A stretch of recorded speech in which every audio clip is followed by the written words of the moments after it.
guys. Guys, so nagtago ako dito guys. So, kasi masyadong mainit guys.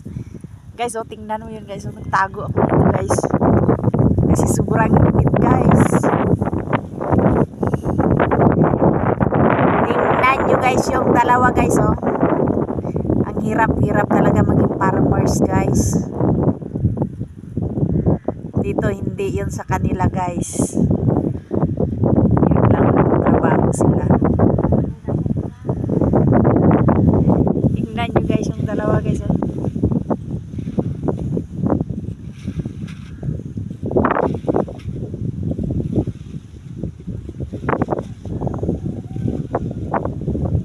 Sinasahudan ng sila dito guys.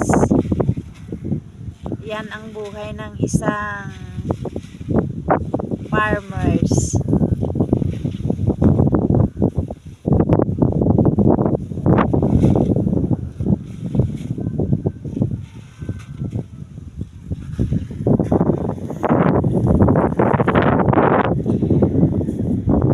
Thank you for watching. Bye bye.